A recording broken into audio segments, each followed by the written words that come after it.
Hello, everyone, and welcome to another episode of the Onnnnn Block podcast. It is Tuesday, November 12th, 2024. I am your host here, Nordic97, with my other host, LeBlock James. LeBlock, how are we doing? We're doing fantastic. Coming off of a big Sens win against the Toronto Maple Leafs.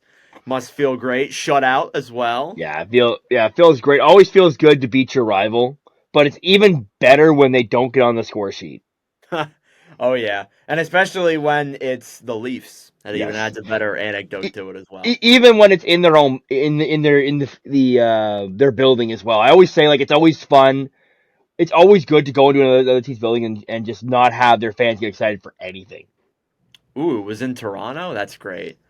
All right, so we got a large abundance of topics to talk about today, so let's get straight into it here. We are going to start off with the Pittsburgh Penguins, who are looking like LeBlanc. This might be it. This might be a massive fire sale that we're seeing here. So, last night on Monday the 11th was an absolutely just abysmal performance by this team. They let in 6 goals in the first 20 minutes for the first time in franchise history. And letting in 6 goals in 20 minutes alone is absolutely insane. They only scored 1 goal after that to make it a 6-1 game, but then Dallas scored again in the third and made it a 7-1 whopping. And that made it pretty clear to Kyle Dubas and members on this Penguins team that, yeah, this isn't going to work. And it was official as of a few hours ago that Kyle Dubas has made every single player, except for Sidney Crosby, available for trade. So, LeBlanc, to put it into perspective, who are some of the players that are available for trade now on this team? Well, like you said, like everybody except for Crosby. Yeah. But I feel like you're looking at guys who are going to garner interest on the market. We're looking at guys like Evgeny Malkin. I don't know, because it feels like Crosby and Malkin are so attached at the hip. It would feel really weird seeing Malkin in another uniform. I don't really know if I can see that. I feel like I need to look up Malkin's contract now, but I would feel like I don't think with the money he's getting paid, I don't know if teams would really want to go out and get him. To be honest. Yeah, but you could do the retention, and if Pittsburgh's just tearing it down, you shouldn't have an issue retaining some money on that. No, you shouldn't. You should absolutely have no problem with that whatsoever. Malkin is on a $6.1 million deal until 2026. So that is actually a pretty movable contract when you actually look at it there. Other guys that I think could get moved to, Brian Rust, Ricard Raquel, Kevin Hayes could be a good option, Cody Bunting, Glass, Michael Bunting, maybe. Michael Bunting. Um, Marcus Pettersson, I think, has become a really notable option for some. He has very good defensive numbers, underlying numbers, so he could be somebody on the move there too. Matt Grzelcyk, another possible guy who could get flipped. What You about know, Eric Carlson? Isn't an interesting one. yeah and no. Yeah, because you know a team would take on Eric, especially a team that has the cap space and wants to take that next step. They would go after Eric Carlson. LeBlanc, I saw a tweet today of somebody putting Carlson in an Ottawa Senators jersey. I've seen like 8 of those just in the past hour. Like, No. I always say, like, Carlson. Sens fans love Carlson. They want to bring him back, and I'm always like, keep him in the past. He's in the past for a reason. He's in the past for a reason. I would, and it's like, oh, it solves the issue. No, it doesn't. No, it does not.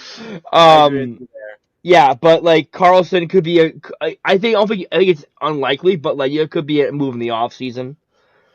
Yeah. I think they really want to build. They just want to get draft capital, which is why today they traded Lars Eller to the Washington Capitals in their first move. And the first one goes down, is what I said on Twitter. And Lars Eller was traded for if I can pull up the number real quick. He was traded for a 2025 fifth, which belongs to Chicago, and a 2027 third. and Eller is on a $2.45 million deal, which expires at the end of this year. He had 7 points in 17 games so far with the Penguins. For that, that's just a good pickup for some draft picks. Again, like, you look at their draft capital over the next 3 seasons. Now they have actually a lot of picks to work with, couple thirds, couple fifths, but you want those firsts and you want those second round picks for sure. But again, I think this is the first of many moves we're going to see. We may not see a lot of moves from Pittsburgh till the trade deadline, but it's pretty clear that they are tearing this roster down now. Yeah, no, like this is like Lars Eller. That's the first domino. What's the Yeah. next domino? But if they're going for the teardown, I really want to know what does Crosby think about this? Because I think I said this before in the past. I think Crosby cares way more about his legacy as a Pittsburgh Penguin, as an athlete in the city of Pittsburgh, than he does about winning any more championships. I think he wants to Yeah. retire with a Penguin. He wants to stick it out the rest of his career. But like, if I'm Crosby and if I still have have want to go compete for championships, don't want to be a part of the rebuild. If I'm Crosby and I see this, it sours me, and I know he just signed a extension. I don't see him being traded at all. But teams will call and ask about him. Teams are going to call. Yeah, Teams probably have been calling. I think that it would take a lot for him to get moved, especially since you don't want to be like Kyle Dubas doesn't want to be the man who trades Sidney Crosby in a sense. But again, like I said this to you last night, I'm like, man, imagine if they could have traded him. Like, imagine if he did want to leave and they could trade him. I feel like this team's future would be completely different. that would What is preventing them right now from really, again, they say they're going to make everyone available, but in the grand scheme of things, I think he's really the one that's preventing them from going into this full rebuild that they want to get into. yeah, we talked about. I think I said last night that he's really holding them back from tearing it all down. Yeah, Because 100%. here's the thing: if you trade Crosby, you're gonna get a lot for Crosby. No Even at matter this what old age he age, is. you're gonna get a lot for Crosby. If they trade Crosby, that kickstarts the rebuild. That means you're looking if you're trading Crosby, it's at least one or two firsts, a good prospect, and a roster player at least.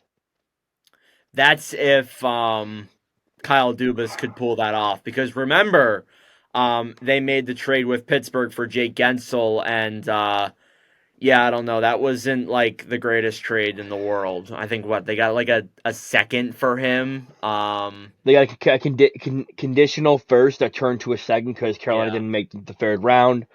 They got two good prospects from Carolina though that have high potential. Um, but like you said, you don't want to be the guy who's known for trading away Sidney Crosby. yeah, And like I want to make an example. Look back at Edmonton when they traded Gretzky. I know it's not the same, but like Peter Pocklington cannot step foot in the city of Edmonton anymore. probably not. Yeah, Yeah, because after you traded Gretzky, it was a whole ordeal. But still, to this day, people are shouting about it. You don't want to be the guy who trades Crosby and Pittsburgh. I don't want to make a stereotype. Pittsburgh's a city of winners. Pittsburgh's yeah. used to having besides the Pirates, but they're used to seeing winning teams. Yeah. Yeah, for sure. The other thing that I'm really thinking about too is like again, Kyle Dubas is like has probably one of the hardest jobs in the league right now. Trying to manage this team that is just in the sale of no man's land right now. But you got to think what's going to happen with Mike Sullivan, and this might tie into something we're going to talk about later on in this episode. But I think it's a good starting point to talk about it because there's a good chance that Sullivan might get let go soon possibly. And I think that if he gets let go, there's going to be a lot of teams lining up to go out and get him. Yeah. I would say sooner rather than later. We'll go. I'll give my thoughts about him as a whole when we get to later in the episode. But yeah, like I can see him out of Pittsburgh sooner rather than later. I'll just say that. Yeah. Yeah, I agree. All right. Any more thoughts on the Pittsburgh Penguins and this kind of little teardown that they are on? We didn't really focus on the goalies that much. I think Nedeljkovic could be a guy teams might get interested in with with how dry the goalie market is. Possibly, he's somebody that I could think of. But overall, like again, this Penguins team is just in. They're in a very interesting spot. Yeah, But I'll touch on the goalies. Jari's been not great. He just got back from a conditioning stint. But like Nedeljkovic could be flipped. Blumquist has been actually a pretty big bright spot for them this year. yeah, even though last night was not particularly great, but I still think overall, yeah, I'm with you. I think Blomqvist has looked good too. So we'll see. I don't think they would move Blomqvist. I think he's too young. He has too He's good of a 20. He's future. 22. There's no if you're moving off of a 22-year-old goal, you better be getting a haul at least. Yeah, you better be getting like the Askarov return. Honestly, that's the Yeah. only acceptable way that I would be able to like. Okay, but Blomqvist ain't no Askarov. So Mm-hmm. yeah.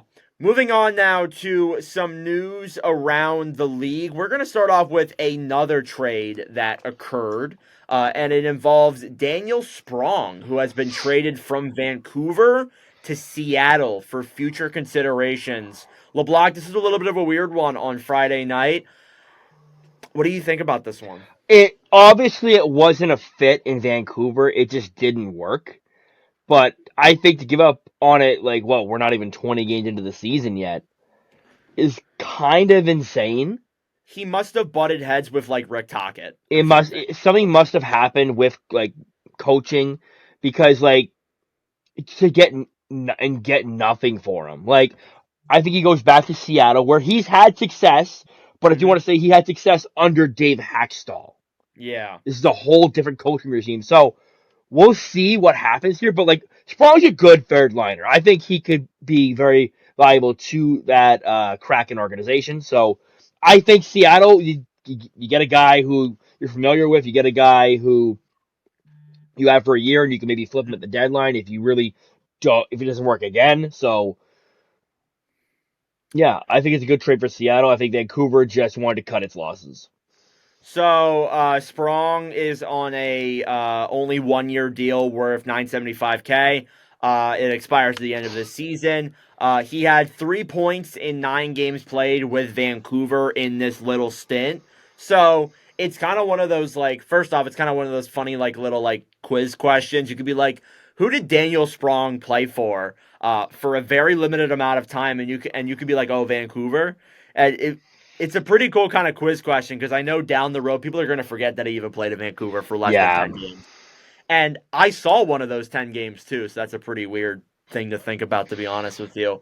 But it seems like Sprong he had to have butted heads with Tocchet in some way, and it seems like it might only be because of his depth scoring. If his depth scoring isn't converting, I just don't think he's that useful. He's not that great defensively when you look at his analytics.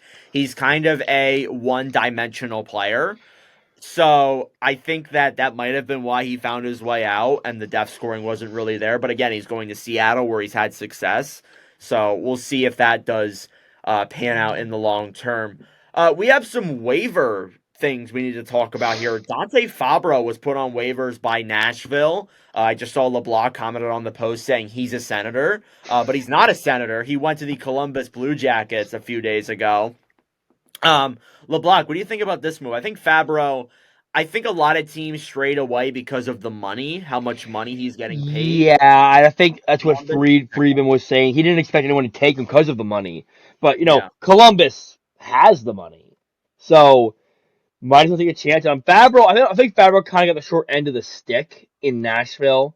Like Kind of he's a found good himself outside of the lineup a lot. yeah. Was mostly seventh defenseman. Columbus is going to get a real opportunity to play top four defensive minutes. 100%. So if he fumbles this, then might as well fumble your way to the AHL. I've always liked Fabro though, I, so I, I hope I he'll pan yeah. out. I wanted the Sens to pick up Fabro because I'm not a huge fan of Hamonic, but Huh. um, yeah, I feel like for Columbus, it's a perfect move. You need depth on the back end. You're gonna get depth on the back end with Fabro. Fabro's gonna provide you with. I would say, I would describe him more of like a two-way defender. Like he can provide you with some offense, but he's also not a bad defensively. He's not bad defensively either. Yeah, I agree with that. Also placed on waivers, we got two other big name waiver placements here. Andreas Athanasiou was placed on waivers on Monday by the Blackhawks. He's on the final year of a 2-year, $4.25 million deal. Now he did clear, but that's interesting considering the fact that Chicago's not that deep of a team, and if Athanasiou can't make that lineup, then that's a little. It's kind of crazy to me. I was kind of shocked he didn't get claimed, to be honest. I thought there would be maybe a team that would take a chance on him. But then again, he is making $4 million. If he was cheaper, maybe, but Yeah, it's just when I think of Andres Avdiju, I think of that one trade deadline he got traded for like a second with Mike Green for two oh yeah, seconds, that's right. and yeah, just From the like horrible Red Wings. yeah, he's a former 30 goal scorer, but like he's bounced around quite a bit. He's been in Chicago now, what, 2 or 3 years now?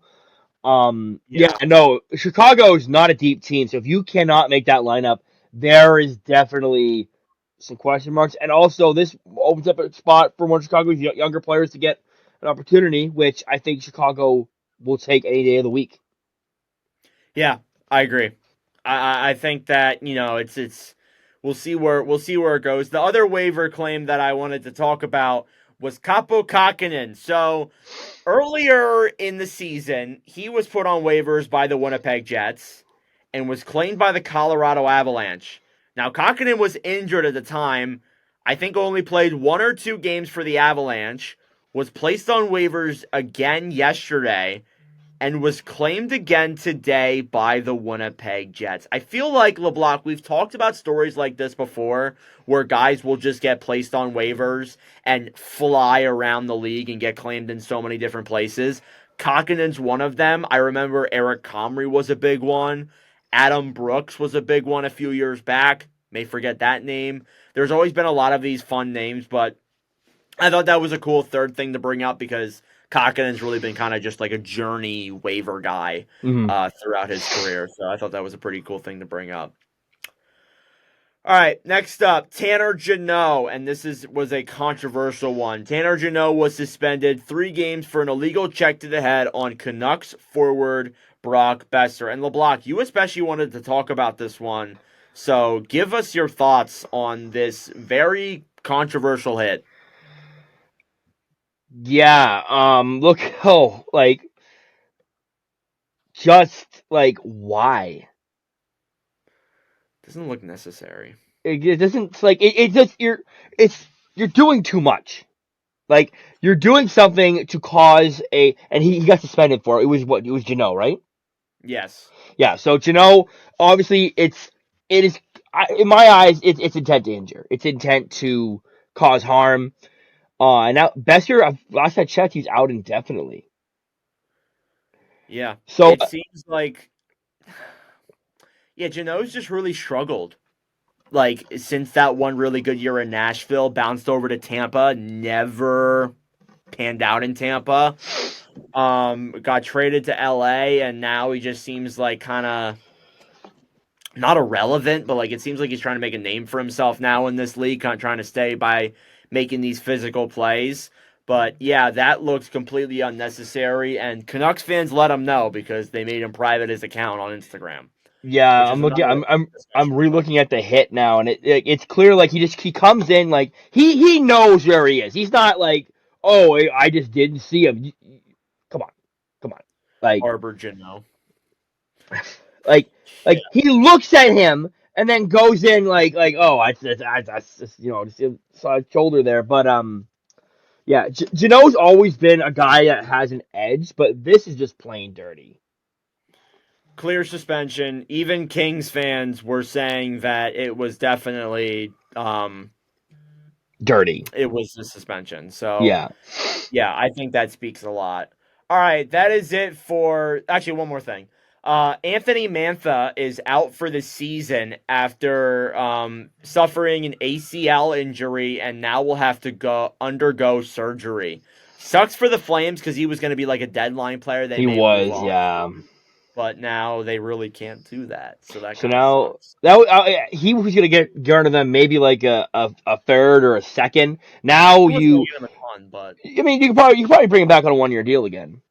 yeah, you probably can. So again, hopefully, he'll be able to recover and come back next season. But overall, it does kind of suck for the Flames there. All right, let's move on to the big news, LeBlanc. So this is a very interesting one. It's good for let me just start off with this. It's good for the players. That's what I'm going to say here to start off with. So the NCAA approved the CHL player eligibility for D1 hockey.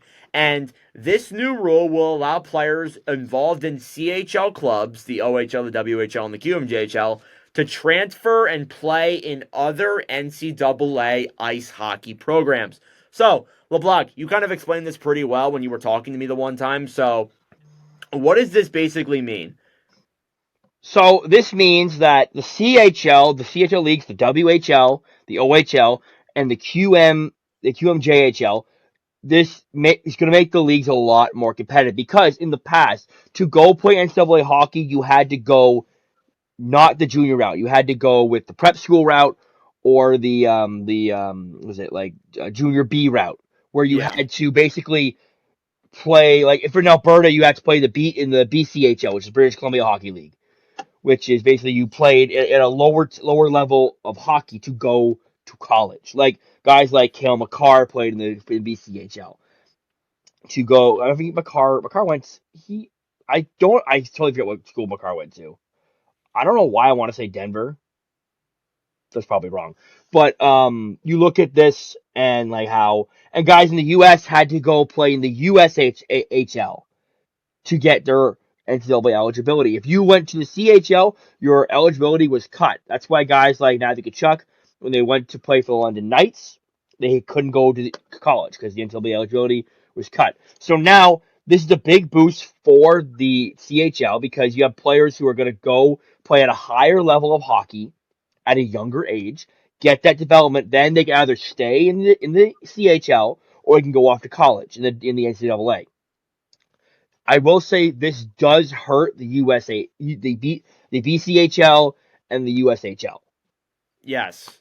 So hypothetically, we'll get into why it will affect the USHL and the BCHL in a second. But hypothetically, if right now, so let me wait. No, let me ask you this question first. So if right now, let's say a player like Jet Luchenko, who's in the OHL, could he go to college now or next season? It starts next season, so like players like right now, if players who are of age can, if they're approached by NCAA recruiter, they can accept scholarship offers. So Luchenko could probably transfer to NCAA program, Okay. but that's up to him, his decision. Well, yeah, but I was just asking if that was possible. So yeah, hypothetically, like yeah, it gives players options. It's good for the players for sure, and it gives boosts to those bigger leagues.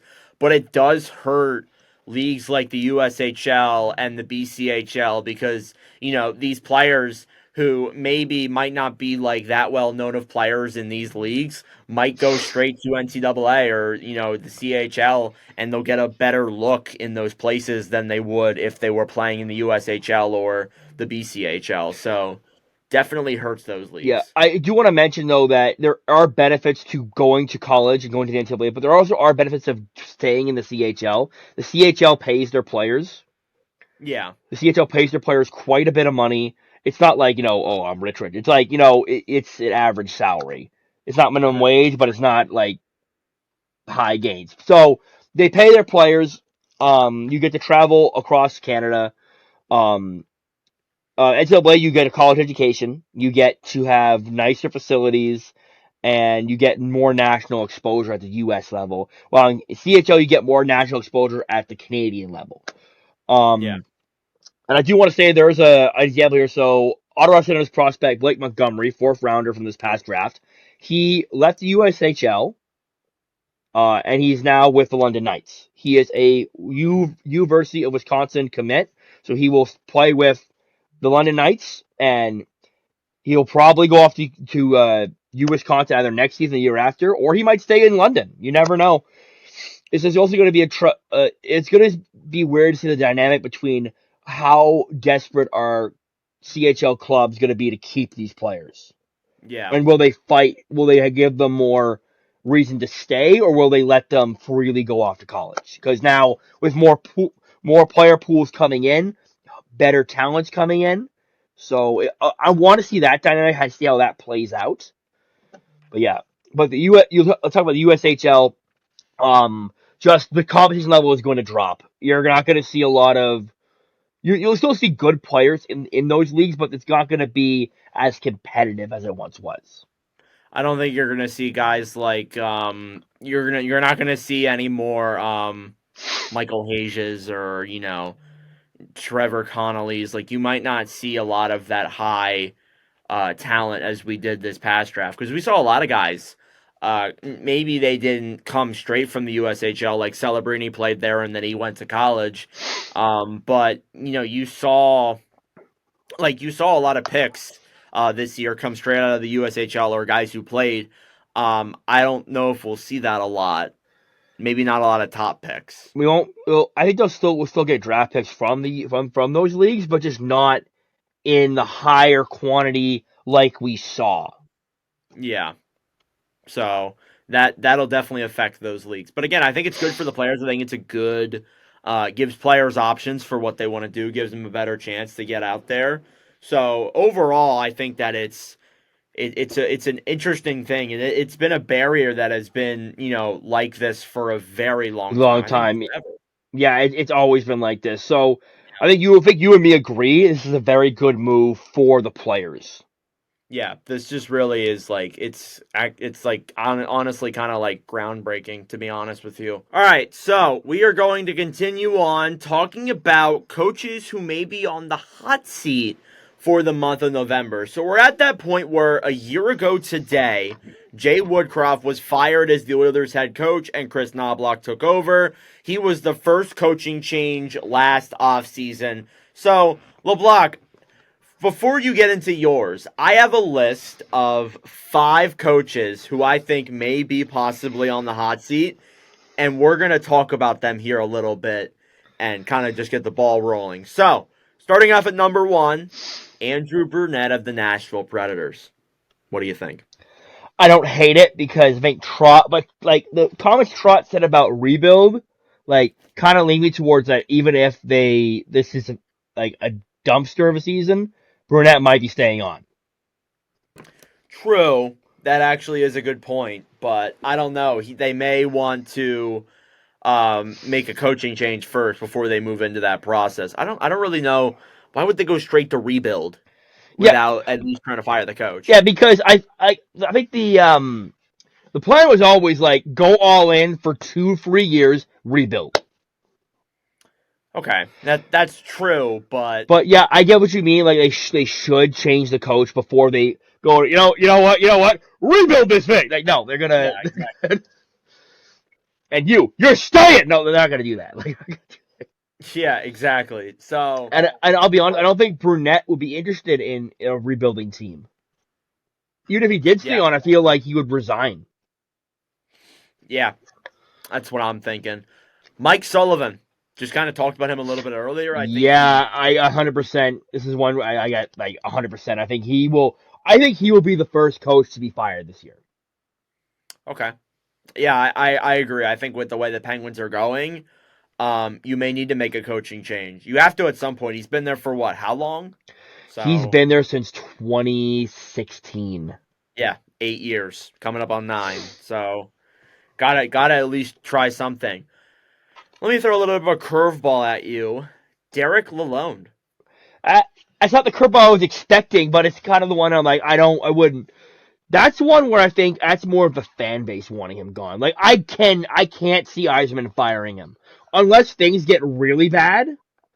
Like the Red Wings are sitting right now 6-7-1 in 14 games. Not ideal. They sit 7th in the Atlantic and 14th in the East. I do want to mention that they are 3 points out of a wild card spot. It's true. I can't That was see one. Yzerman, like, if they lose the next game, I can't see Yzerman going, oh, see ya. Like, it would have to get to a point where Detroit is at least, like, 8 points out of his playoff spot. Okay. How about John Tortorella? Ooh. The thing is, Philly started winning games. That's why he's probably not going to get let go, though. I can't see him. I can't see him being fired, at least in season. Okay.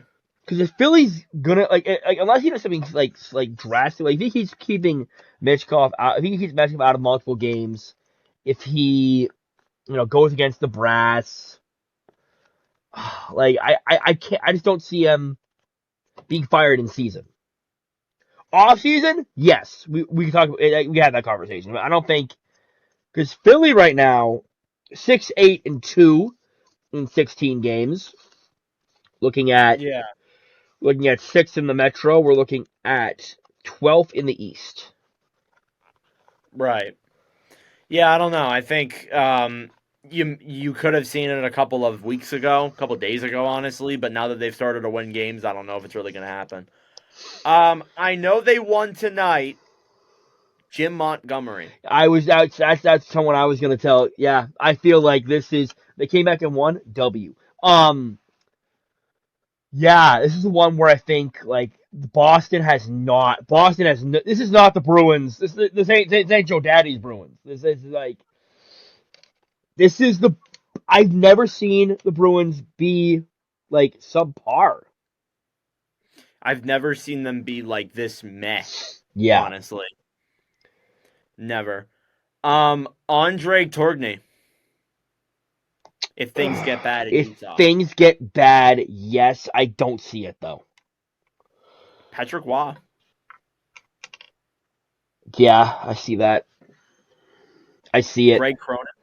Greg Cronin, 2 years, second year, can't see it. I know I just said that about Patrick Waugh. Yes, I see it. The Islanders lose aggressive with his coaches. The Ducks are not. This is more of a fan one, but I threw it in here. Marty St. Louis. I want him to get fired so bad because half fans always rave how much of a good coach he is, but not recently. But not recently. But now I'm telling you, when do they turn on St. Louis? I told you this actually. When do they turn on St. Louis? You probably did, to be honest with you. And they're last in the NHL right now. They are last. I don't think you fire him though. I will say this: like they aren't getting better. That's the biggest complaint. That's the issue. They're getting better. We said they would be better, and they haven't gotten better. Caulfield's been better. Suzuki's taken a step back. It seems like so far from his play and his analytics.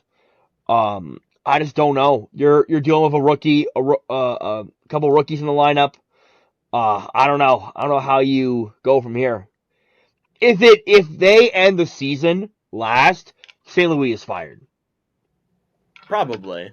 If they finish the season last, I don't think they will, but hypothetically, if they did. Like if they get a top 3 pick, come lottery season, he's gone. Probably. And lastly, this is a little bit of a stretch. I had to throw in 10 here to make it even. Luke Richardson. Can't see it. I don't know. Chicago seems to be starting off bad again when people think they were going to improve. Richardson's more of a placeholder coach, and they have no expectations in Chicago right now. I think the team wanted them to get better. They want to get better, but they need to realize that there's still so much work to do. True. I feel like if we're having this conversation next season, then I can maybe hop on the idea. All right. Who are some coaches that you think could be on the hot seat right now? I gotta go. I'm going. Standings. I don't know if it's just me, but Jeff Bannister. You mean Drew Bannister? Drew Bannister, excuse me. Bro doesn't even know his name. Bro, I feel like St. Louis has looked just horrible. How do you have 2 games you've lost 2 games score of 8-1? They also blew a 2-0 lead today. They don't look, I know they're injured-ish, they just don't look right. When I watch the Blues play, they don't look great. Like they just don't. Well, you can make the same argument for Bannister as you could with Greg Cronin. You could, yes, but yeah, Bannister is also in his second year, and I do realize that now. You could make it, but like First full year. St. Louis is a team where it's like they're in no man's land. They're a team in no man's land. I don't want to say they're like the Islanders because like the Islanders are a lot better than the Blues, but like they're kind of like the Islanders. Yeah. Where it's like they're I thought about Jared Bednar. yeah, I was gonna mention Bednar, but like they're injured to shit. Like I don't Yeah. like if they were at this spot with a full lineup, then we could have that conversation. Yeah, I just don't think so right now. And I'm gonna throw him out there just because it's fun to throw him out there. Knobloch, No, not yet. no, I don't buy it. They're 500. They're way better than they were at this point last year. They're gonna be okay. I do want to say there are reports that that teams have significant interest in Joel Quenneville. Yes, There's been that's reports very about that. obvious. There's also reports if Montgomery gets let go that there will be a lot of teams interested in Montgomery. Oh yeah, there will be teams that line up for sure. Yeah. 100%, I agree with that. Mike Sullivan too. He's another one. Yeah. I think yeah, Mike Sullivan's. Yeah. Because I can't see any team like even like the good teams. The good teams like this fire their coach when they go on like a pretty damn losing streak sometimes. Like I don't see like we talked to earlier in the year and are curious about DeBoer, but like I can't see that. Dallas No. is kind of up to they're 9-5. They're off to a pretty good start. You can't see Huska after you can't. Like, if you're the Flames brass, you're like you know what, good job, keep doing it. Give him the damn Jack Adams. Yeah, To be honest, he's in Jack Adams talk right now. Not even um, freaking. yeah, like even like first, like I can't see a first year head coach being fired either. Okay. Well, technically, Drew Bannister's kind of a first year guy. Technically, but I don't know. The only one I would say that wouldn't surprise you if they got fired is Patrick Waugh, because Lou Lamoriello like hates his coaches. Yeah, it seems like there's already some disagreements there. So I'm with you. I wouldn't rule that out either, to be honest. So give me your top three right now. Top three to be fired. Yes, let me grab a post-it note. My number one is Mike Sullivan. I just think the Pittsburgh Penguins look like just a mess. They have the most regulation losses in the East right now. Okay. My second one, I am going to say, I'm going to put Jim Montgomery at 2. Ooh. I just really think that if the Boston is one losing streak away from being out of the playoffs entirely. Probably. And then we'll go with Brunette. Okay. Yeah, my number one's still Brunette. I just think that, you're really going to go into a rebuild without trying to at least fire your coach and shake up and get something else to happen. You're really going to go in that direction. So Brunette is my clear number one. Number two is still Mike Sullivan. Number three, I did actually have Lalonde. I don't know. It was like I knew my top two, and then after that, it's kind of just like a scramble. Like I could put a few guys at number three, to be honest. My number three probably gonna be. Give me Patrick Waugh. Okay. I could really see it, to be honest. I don't know. I think Montgomery might have a little bit of a longer leash because of the. I mean, there's been reports that Marchand's gone to upper management about coaching. So Yeah. I don't know. Like always, when that happens, it means one survives. Either Marchand gets traded or Montgomery gets fired. Yeah. So. And usually they side with the player. 100%. Yeah. And I think that's a good transition into Boston. We don't need to spend a ton of time on the Bruins, to be honest with you, because we kind of just did talk about them. But Boston off to a surprising 8-7-2 start. That you may say, oh, that's not that terrible. But 8-7-2 for the Boston Bruins is underachieving expectations by a ton. I want you to put this in perspective about I'm going to do it by their points percentage. Teams with a higher points percentage right now than the Boston Bruins. We're looking at, so you have usual suspects of Jersey, Florida, expected, Carolina, Washington, the the Rangers, the Ottawa Senators, Tampa Bay. Yeah. That's by point percentage. And like if you're below if you're at 8, 8, 9, that's not and the Bruins are a team where they always started off fast. They were a fast team. They always start off fast, and now we're looking at struggles and the fan base is getting kind of impatient. Yeah, I agree. I think that something's got to give here. What's most notable is that their third periods. I mean, tonight they scored freaking 3 goals, so we look like idiots. But their third periods, apart from this third period, have looked pretty bad. Mm-hmm. They didn't even have a shot against Ottawa. Yeah, they didn't have a shot for almost 25 minutes. Yeah, they didn't have a shot. They only had like 3 shots against Calgary when they were there and forced that one to overtime. Thankfully, they So it won just that one. They won that one, really, thankfully. So they did win that. So it just seems like that has been really underlying. Now there have actually been some positives with Boston, believe it or not. Let me pull up their stats here real quick, but they actually have some pretty good positives on their roster. What's most notable is that the fourth line has played really well.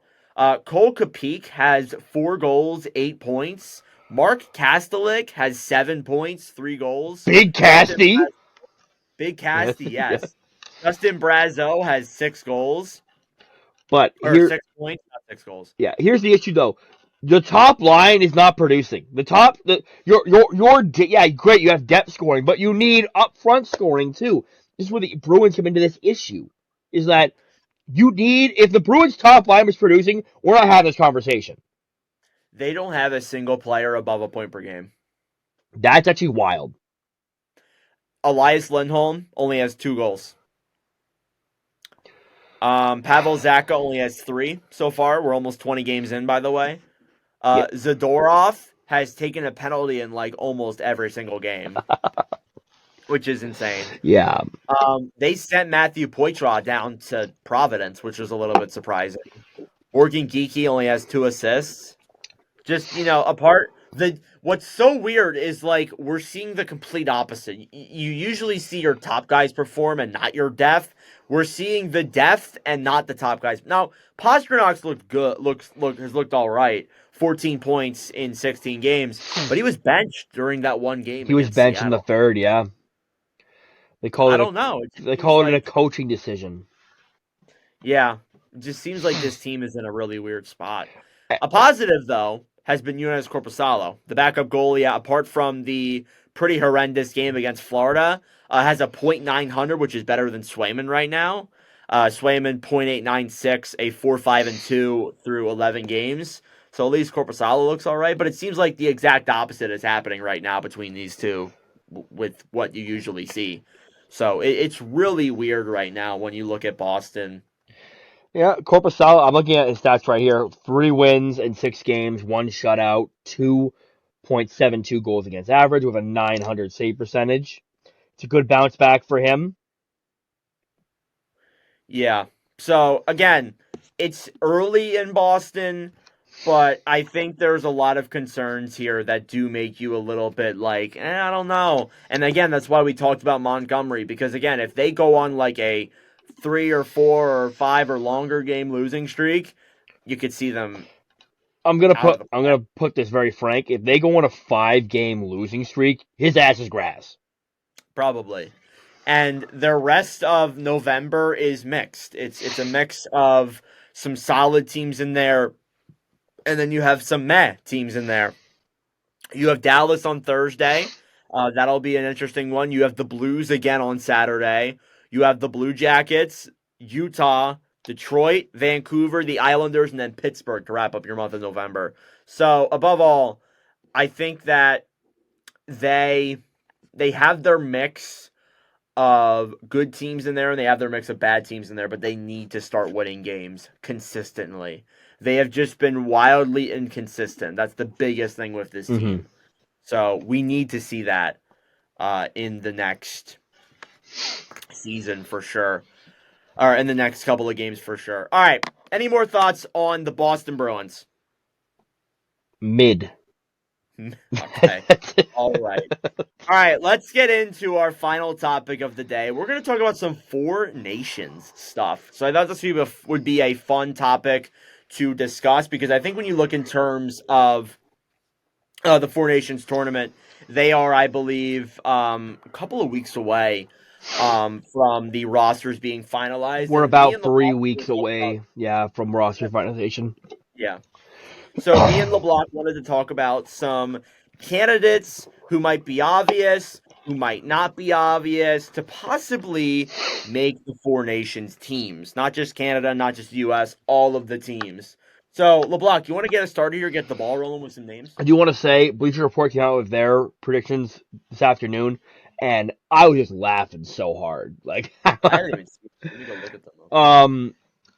I want to bring up a guy I think is on the bubble because he's been having a pretty good start to the year. And call me a homer, I don't care. Drake Batherson should be on Team Canada. Really? Why can't I find this? Okay. So for Team Canada, all right. Hypothetically, right now, looking at Bleacher Reports, I would probably put Batherson over Stamkos right now. Yeah. Batterson's been on unworldly level this year. He's been really good for Ottawa. He's scoring not slowed down the past week and a half, but like he's still producing. Yeah, he's a good name. The goaltending has proven really interesting for Team Canada. I think that Cam Talbot might be a name that people are looking at, which is pretty crazy to think. I can't tell you how much that like really grinds my gears. As someone who saw Cam Talbot play live half the year, 2 years ago, that actually grinds my gears because Cam Talbot, he's having a nice run with Detroit.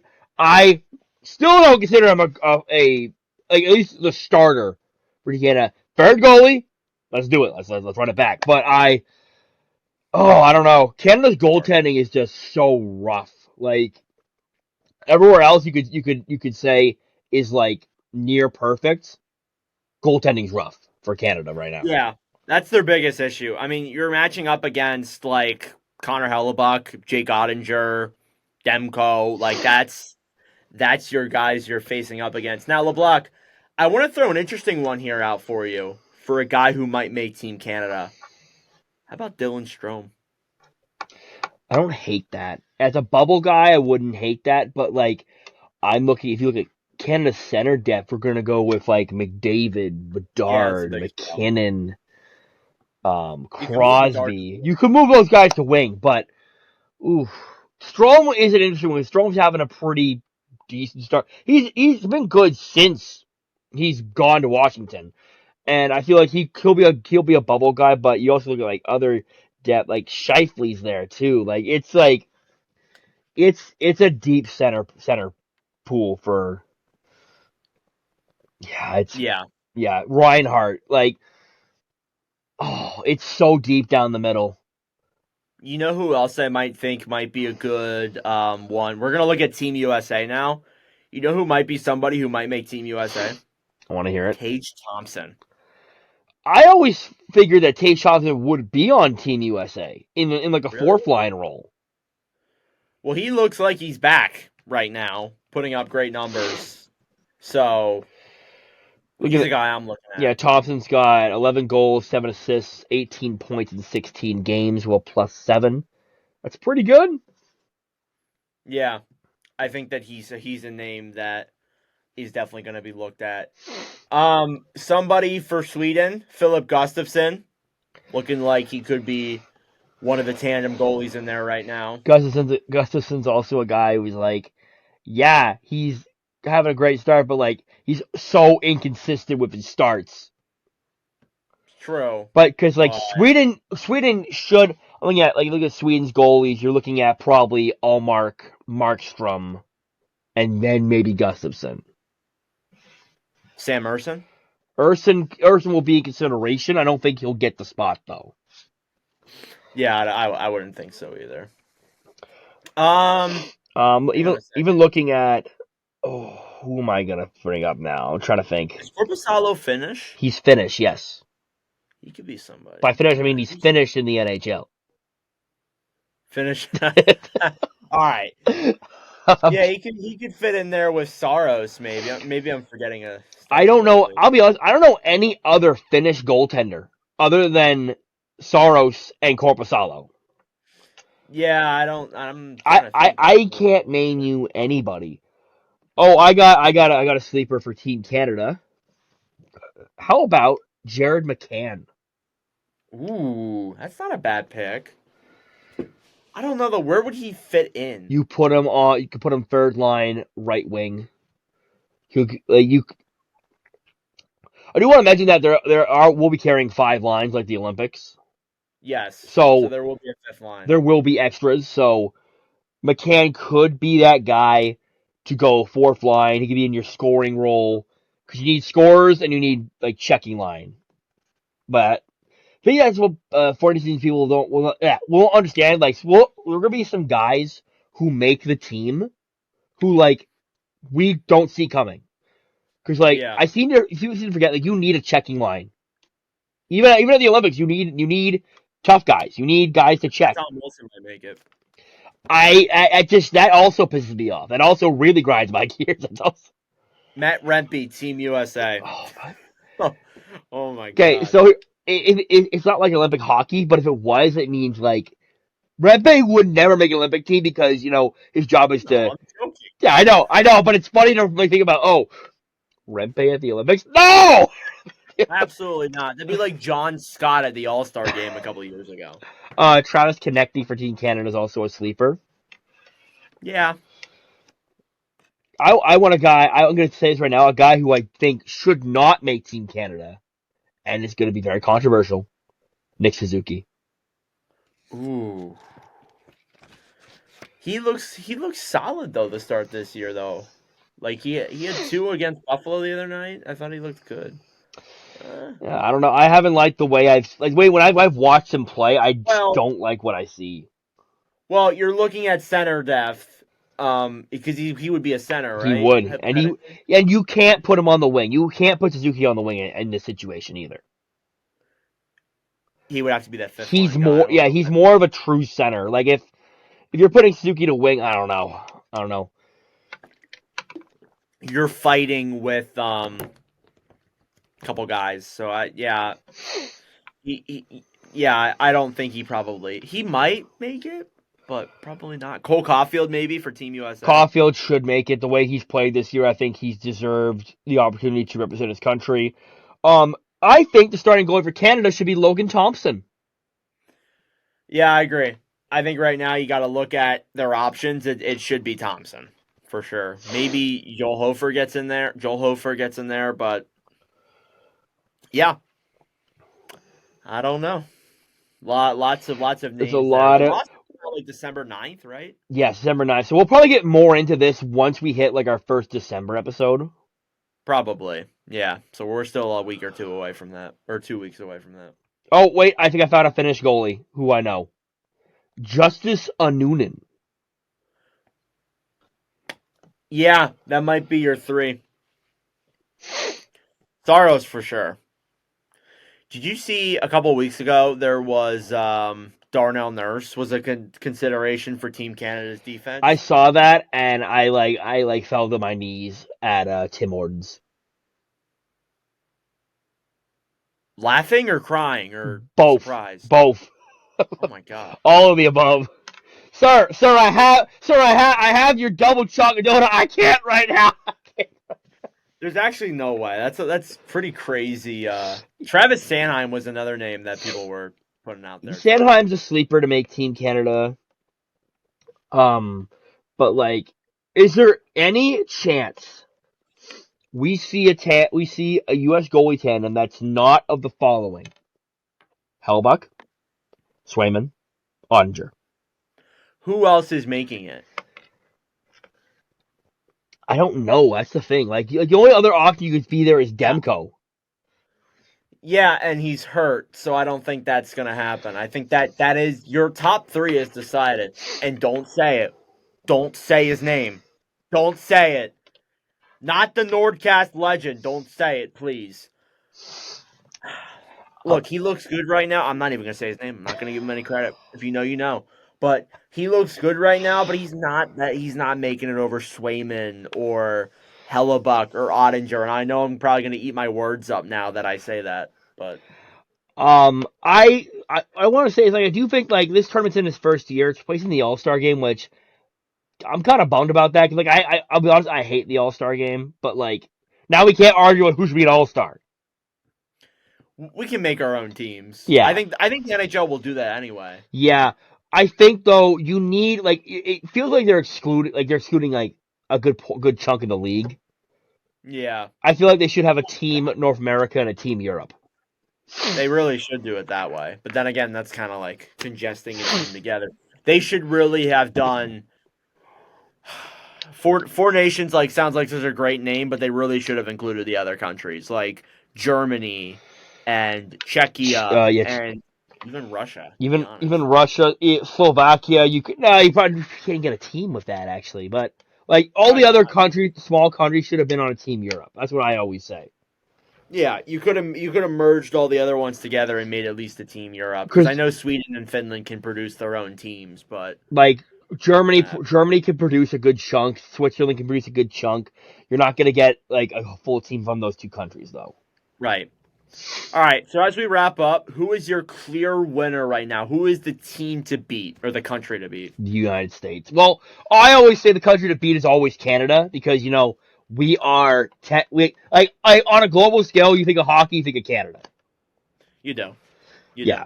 And like I do want to say, for me, the team to beat is U.S. They're stacked on goal. They're stacked on D. They're stacked on offense. They seem like they are loaded everywhere, but Canada seems like they have a lot of top end talent too. Though it's the goaltending that's really making the difference. And Hellebuck looks like he's going to win a Vezina as it is. So yeah. So I do want to say though, if the USDS does win this, remember it's not the Olympics, so relax. It's not. They're gonna rub it. I'm gonna rub it in your face when it comes, but it's not the Olympics. Yeah, so. I always say the one thing that will always elude. I've seen my country with NHL players win gold. The United States has not. LeBlanc, I was like 5. I know, but I mean like before, but like when you guys won gold last time, NHL players weren't allowed in the Olympics. That's right. So I'm saying, the United States with all the NHL talent they've had, they've never seen their country win gold. When was that? Like early 2000s? That was when we won gold. It was like the 80s. No. Yeah, it's from the 70s or 80s. Yeah. The Miracle on Ice was the last time we won gold. Yes. In hockey. My dad would always used to say, the movie's called Miracle because that's what it was. A fucking miracle. I mean, he's not wrong. He's not wrong. I mean, like, when you look at it, to be honest. He's not wrong. But yeah, like, the United States has gotten close so many times, though, at the Olympics, and, like, I think NHL players are going back to the Olympics, actually. So this just shows you how young I am. Yeah, like, it's going to be so fun to see them back at the Olympics. That's another conversation in itself, but we can get to that when that time comes. Yeah, year or two from now. All right. That will conclude this episode of the Northern Block Podcast. LeBlanc, any final thoughts to wrap up this episode? How do you lose to the Ottawa Senators in the year 2024 and get shut out? Here we go. It's Maple Leaf slander. All right. Well, thank you guys very much for watching or listening to this episode of the Northern Block Podcast. We really do appreciate it. If you would like to follow us on Spotify and Apple Podcasts, that would be greatly appreciated. Subscribe to the YouTube channel. The links will be posted down below. Follow the Nord Block Pod on Instagram. Follow the Nord Block Pod on Twitter. That is where you can find us with our other content and lists, and that's where our clips go and all that fun stuff. All right, I'm Nord. That's Block. Thanks for watching, and we'll see you in the next one. Ciao! I just do what I do. See me? I just do what I do. Man, I just do what I do. To know about you, I just do what I do. Check. That's the intro. See that? Yeah. I just do what I do. See me? I just do what I do. Yo, check. Let me flip this script. I feel privileged for all who can witness this. I am close to divine. Know the moment is mine, need no omen or sign. I'm sprint. Providing a back sound to all the squares that ask around. We getting it. My skills pay me. Trying to get a million, baby, with an adopted flow that God gave me. Me now. Tell whoever runners that they spot is temporary till I take it, it's mine. I'm selfish. Yo, will tell Miss I'm on my wealth tip. So when we cash out soon, I'm just investing. Hey, no yes men. I've been a legend since before mom and dad had me and was best friends. I chew through comp, don't test them. I chew on tracks, cause after that I bless them.